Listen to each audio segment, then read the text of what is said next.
Welcome back to Society Case Files. My name is Robert, and today I want to just basically talk about some stuff regarding Dune Awakenings that I've learned over my over 100 hours of play.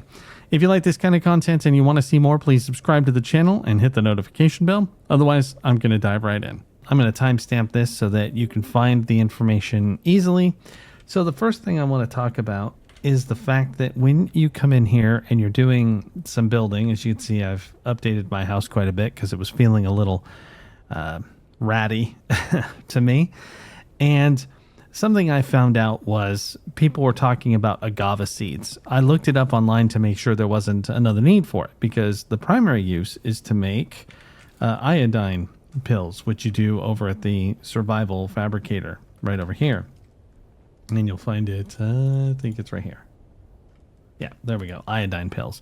So you drop 10 agave seeds and you get 5 pills, which is very cool. I mean, you need them for all that radiation stuff. But I was like, there has to be some other use, right? But online, I found several websites that said there were not any other uses for agave seeds. That is actually not true. So if you come into your building and you care about this stuff, which wildly I did, you're going to find that under decorations, specifically the Atreides banner, you'll see that there is a need of 15 agave seeds for that, 15 for that, 15 there, 15 there, basically across the board. If it's going to require the agave seeds, you're going to see that it's going to be around 15. I can also, the special lighting requires 5.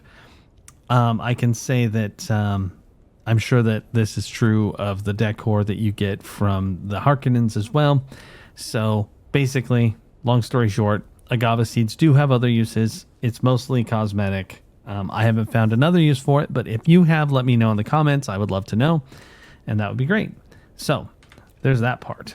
The second thing is, as I was building my base, I was having some struggles because I wanted to put a hangar on the top, basically like this, with all these crazy shields. And by the way, these shields take up an astronomical amount of power, but that's neither here nor there. So when I got this ready to go, my first attempt, I put up a bunch of pillars to elevate it above the house, which is right here. And then it was unable to be connected to the base itself with a stairwell. And that's because my ceiling had that kind of cool slope there where it goes up to the actual roof. And because of that, my stairs were just slightly too short, and they just couldn't quite meet even my little balcony here. So what I did was I basically broke it all down completely and then rebuilt it by creating walls all the way around the existing roof, building this part and then rebuilding the roof. It did take a while. It was kind of terrible, but it ultimately did work out, and now I've got a little hangar. The stairs going down are kind of stupid because, I mean, look how long these are. And I did have to use the vertical extension for the base. I've already used the extension to get it to be bigger because, as you can see, it is quite large in this area. That's 2 sections, and there's not that much left over on the left side of my screen right now to build in, and it could look better. So I've got some cosmetic work to do, but getting the structure in place was important. Now, as you can see, the hangar just ended up becoming part of the base rather than having it be an extension with pillars or anything, which I kind of feel like it doesn't look quite as cool, but it is functional, and it does help me get the base, or get to the base when I'm out flying around. So it's nice that I did that, because that'll be a good segue in just a moment. But before I do, I just want to point out that, yeah, I know that my bottom base looks a little unseemly. That's a basement where I keep all of my generators and such. And then there's also a garage back there, which I'm going to walk around and look at. Basically, the structure itself was like that before, and then I replaced it with all the Atreides stuff, which you could get that tile set for 80,000 Solaris, and then once you do, you've got to use the what's it called? Sorry, I'm gonna look so that I don't speak out of turn. Plastone. And Plastone comes from the silicon bricks and the basalt stone. So good information there, and not super hard to come by, but those silicon bricks, on the other hand, not as easy. Now, those come from the flower sand. When you go out and risk your life in the open sand in the white areas and collect that stuff, and then you can come over to your chemical plant and then create the silicon brick. It's flour, sand, and water. Now, this part was very difficult to get. I happened to get like 2,000 of it when they turned off the worms during the early access. So I got away with quite a bit without having to really risk anything to do so. But normally it would be quite the risk to take to get that stuff. That said, you only need one silicon brick for 250 stones to build this kind of base, or to build what this looks like. So it's not too bad. And we'll do a quick tour of the base, and then I'm going to talk about the fuel cells in just a moment. This is the little living area. I wanted the achievement for placing decor and stuff, so I went crazy. And a lot of this stuff is just the regular stone, the what is it called? Granite stone. So very easy. I have plenty of it now, mostly because I've torn up a few bases. But the big trick that I've been struggling with, and part of this can be resolved with wind turbines, I'm sure, but I have had to really put in quite a few generators. As you can see, I've got a huge farm of generators, and they just devour the energy. And I currently only have them up to 13 days. It can get up to 20. So I really do need to just try and farm more of those fuel cells just to get that out of the way. It's not atrocious, but there is a build limit in bases. So eventually you do have to find an alternative source of building. So if you come back to the build section here and you look under utilities, we've got the wind turbine omnidirectional. Wind turbines directional, provide 350, a heck of a lot more than this. So just one of these wind turbines can provide 2 generators worth of power, which is awesome, but you've got to get lubricant for that. And I'll show you where the lubricant can be done in the chemical base right over here. And let's see, low grade lubricant takes the silicon blocks, so you're back to worrying about getting the flour sand. The fuel cells, not a big deal, and water. Now, it's not a lot of water, and you can get quite a bit of it. As you can see, each one of these is going to generate 5 low-grade lubricants. Now, I don't know exactly how much it takes to run the wind turbines, so that's something that I haven't figured out yet, which is actually kind of funny because I'm over 100 hours at this game, and I just haven't done a few things. That sort of thing is it. So, that said, if you do run into power issues, I guess that you'll have to worry about that. As far as I'm doing, I've just been trying to find those harvestable fuel cell things and just cramming them in there as fast as I can. But since I put in this shield and the 3 up there, the one at the top, the back, and the side, it just devoured up my power, and I had to add even 2 more. And then, of course, those need power cells, and then you reduce the amount of time before the base shuts down and all that good stuff. So just something to keep in mind. Now, another point is that base up there is a friend of mine, so they built that, and I decided to try and build a base right up there on that cliff face, which I did, and it wasn't a big deal. But it's funny how quickly you become addicted to a large base, basically, a place where you can put as much stuff as you need. Because when I came up here and I placed this base, which I'm going to fly up here and show you the area, It was really pretty darn small. I don't think I could have gotten even half of the stuff I had in there easily into this. And part of the trouble in this area, whoops, I'll just crash. Part of the trouble is that this base area has a lot of these elevated sections that you do have to try and level out. And the only way to do that is by putting down a whole bunch of foundations. So when I placed it, I wanted it to be out over there like they did a little bit. So I placed it pretty close and it went well out there, but it wasn't that high up. It wasn't even as high as like that peak right there. And so basically elevating this up here, I didn't have a whole lot of space to put more things to ensure that I would have room for all of my manufacturing and stuff.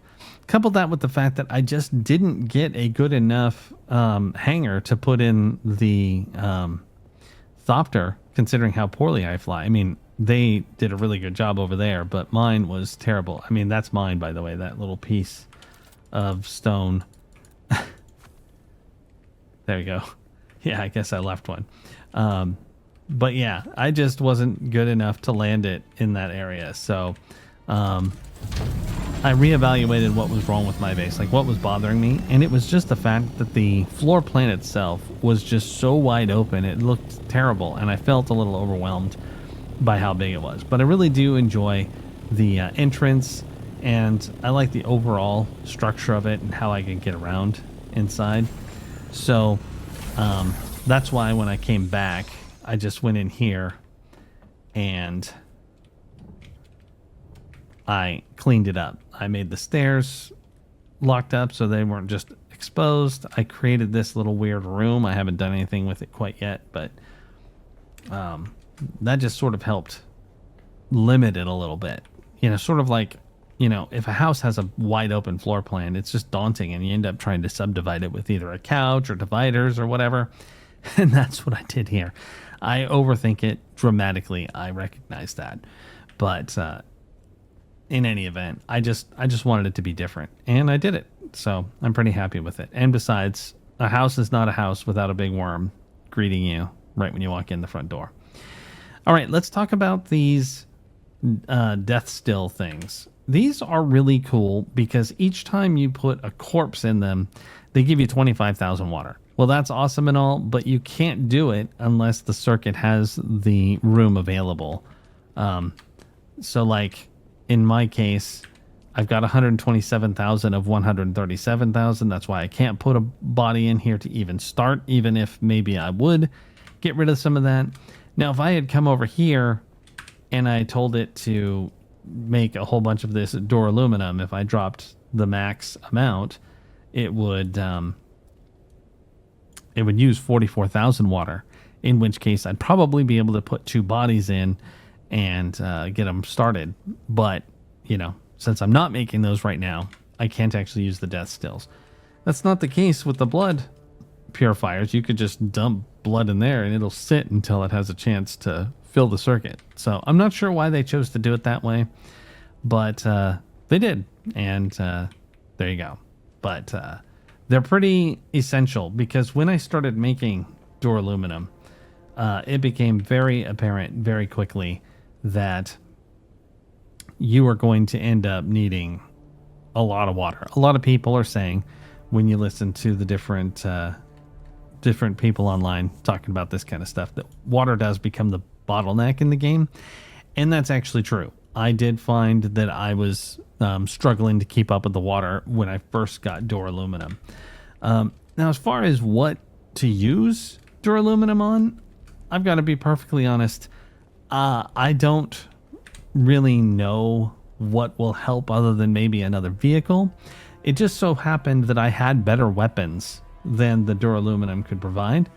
And I did make a mistake when I first started. I didn't realize that my still suit was actually a Duraluminum still suit, and I made one anyway, the mercenary one, and that ended up not being as good as what I have. Now, on the plus side, I do believe in keeping, ensuring that you have backup equipment just in case something terrible happens. And so now I do. I have quite a bit of backup stuff So, and it's all in decent condition. I've got extra weapons. I've got extra armor. So if something terrible happens, I can jump right back in and get started. But, you know, whether or not that's the best course of action and stuff to use your Duraluminum on, I don't know. As far as other things that you can use it on, there are base requirements. For example, we come and look at the more badass wind turbine that requires Duraluminum. Eventually, you do get to the point where you're going to be, well, like, look at this crazy large wind trap. Some of the fabricators are going to require it, I believe. I'm not there yet. There's the big death still. You can get one of those going, but look at that, 240 Duraluminum. And I mean, it is cool because it does provide even more water, but I kind of feel like that comes to a point where you're probably playing with multiple people and everyone's trying to level up. The way that I've been playing solo pretty much exclusively, I've been able to keep up with my own water needs with just these two and the two blood purifiers without too much trouble, because I mean, I'm not rushing to get to things like the deep desert, and I'm primarily just kind of doing the story now at this point, and you know, playing The Sims with my base. I don't want to give any crazy spoilers, so I'm kind of loath to talk too much about the journey and the chapters that I've done. But I would like to say that I have finished certain things, like I've completed all of the quests for the Bene Gesserit to get all of their capstone powers, which are really cool. And I'm just working on getting the last of them maxed out. I could say that they were really, really fun. I'm going to try and do the Blade Master as well, the Sword Master, I should say, because I really want to get this power here up that increases your maximum stamina. That thing is awesome, especially when you are using your the super speed, the celerity power she's got. It can go for a freaking long time when you have extra stamina. Not to mention the fact that at level 3 it already goes for a really long time. So getting that extra stamina is definitely a benefit in the way that I'm playing. Now again, since I'm not doing PvP and it's just PvE stuff, I can focus on things that are mostly just kind of fun, because there's fairly viable options against NPCs without too much trouble.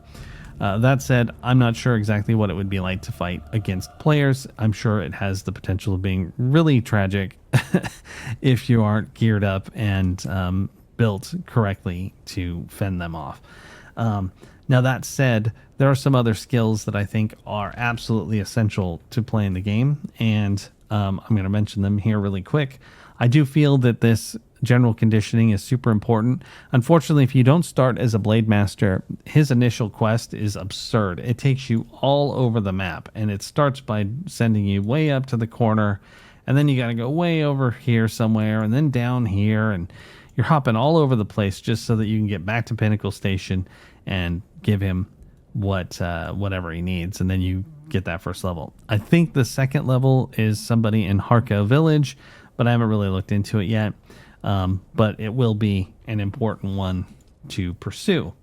Then you've got the planetologists. They're pretty much exclusively passives, and they're all pretty awesome. Like the vehicle repair does make sure that your durability loss is minimized. You've got fuel efficiency for the ground vehicles, fuel efficiency for the ornithopter, and so on. There's just a ton of these that are really good, and I do highly recommend them. They're super awesome, and they really help you get around in the world. Now, as far as the trooper is concerned, I am pretty much convinced that the grapple hook is essential to playing as well, so that's something I would definitely consider. I did unleash the Mentat. I finished their powers.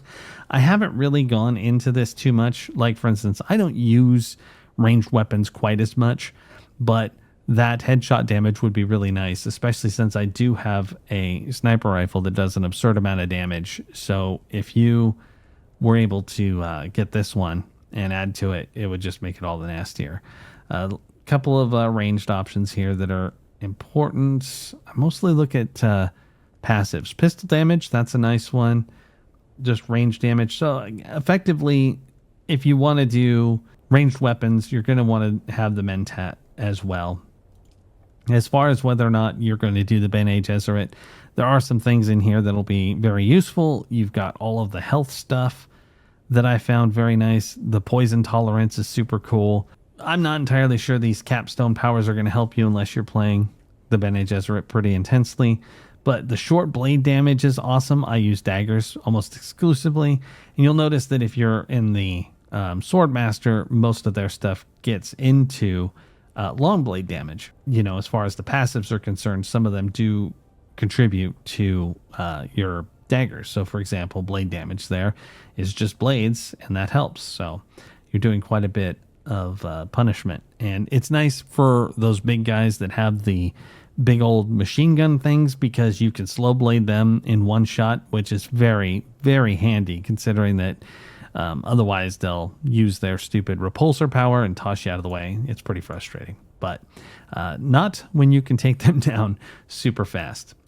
So anyway, let me talk about just a couple more small things. So on the map here, I just wanted to mention that if you do need some agave seeds, they are up in this area. They're hard to see. They're basically these little red plants, and they drop 5 at a time. I took the Thopter and I swept all the way around this area twice, and I got about 35 of them. Now, that's not necessarily saying that there aren't more. It just means that's all the ones I saw.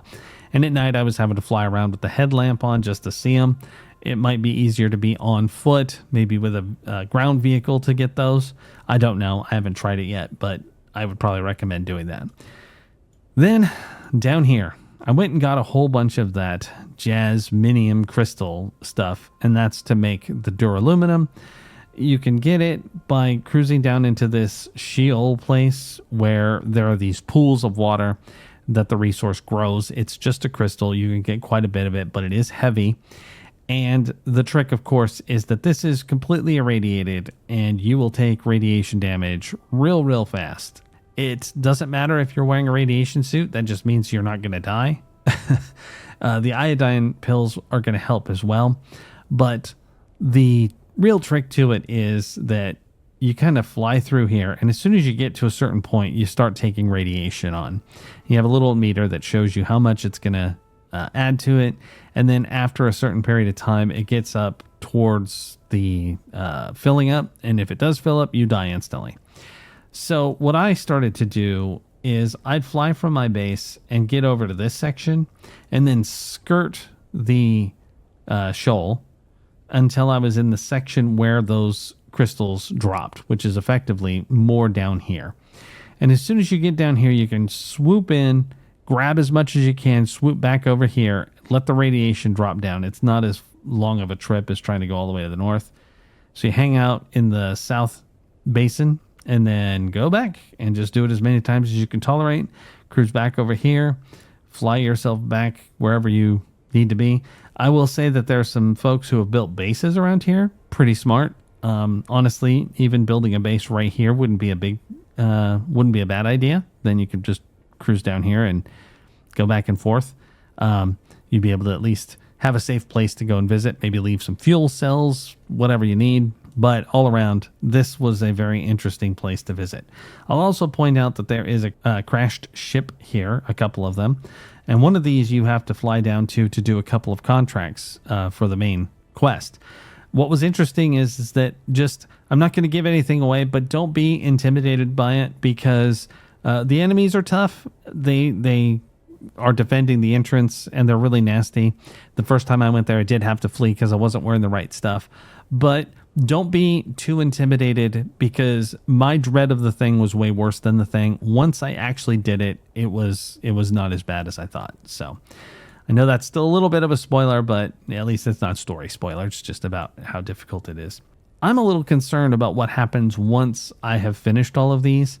I'm kind of trying to preserve my money. For example, I did want to buy the 60,000 Solari update to my Thopter, just to make it look like an Atreides Thopter. Now, the reason I didn't is because I'm a little concerned about what happens if I want to take a break. I haven't been to the deep desert yet. I don't know how many millions of Solari you can make trying to harvest spice or whatever. They charge quite a bit of for spice in the main cities. But since I have not gone up into that section yet to even see what it's like, maybe it's really easy to make a lot of money and you can store it up and then you don't have to worry about too much. But considering that there's a few hard stops, for example, you basically can get your base to where it's going to have about 20 days of power. So between the time that you take a break and then you're going to have to at least log in to refuel to keep your base from being destroyed by the sandstorms. Couple that with the fact that you have to worry about the taxes as well, because you got to pay your imperial taxes every 2 weeks. So there's two things that make taking a break kind of a difficult prospect, and they're things that I've been considering. I'm not entirely sure what I'll do. I'm not super excited about the fact that I'd be bound to have to log in all the time. Much as I absolutely love this game and have been playing it like a full-time job, I just don't necessarily like the idea that I'm going to be roped into having to log in all the time. It's not like a standard MMO where all of your stuff is kept. You know, in ESO, your house is fine. I hadn't played for 7 months, didn't even think about it. It wasn't even installed. I went back there. All my decor was exactly where I left it. It was totally fine. But in a game like this, where my base is taking up a significant portion of this small island of rock out in the middle of nowhere, I can understand why they wouldn't want to just keep it forever. I mean, what if I never came back? So I get it, but I'm not entirely sure what to do about it. I guess that in my case, what I'll probably do is when I decide that I am going to take a break, I will probably just do some big runs with the most valuable of my resources to the bank in one of the major cities and drop my stuff off there and hope for the best. But maybe this is the kind of game where you're just going to have to log your character off somewhere safe, and then when you come back, just expect that you're going to be starting over, not necessarily from scratch, because you can definitely give yourself some pretty serious advantages, but relatively from scratch to rebuild a base or do whatever you need to do in order to try the new content of whatever it is they come out with. So I'd be curious what your thoughts are on that. I know it's funny that I'm considering what's going to happen when I take a break, but at 100 hours, I think you start doing that. You've got to start wondering, you know, when am I going to have finished everything that I want to do? And what if there isn't that much left to do at that point? And then I'm looking at like doing PvP stuff, which I'm not super excited about doing in this game. The combat to me doesn't really scream PvP. It's a little bit stun lock potential. I don't know, but maybe I'll watch some videos on PvP and it'll become an attractive option. But for right now, I'm just looking at PvE stuff, and I've done quite a bit of it. So we'll see what happens when I finished it all. But again, let me know your thoughts. I'd love to hear what you're thinking about when it comes to that stuff. Anyway, thanks for listening to this ramble about Dune Awakening. Lots of stuff there to digest. Again, it should be timestamped so you can look at anything that is of particular interest to you. Thank you very much, and I'll talk to you next time. This is Robert with Society Case Files, signing off.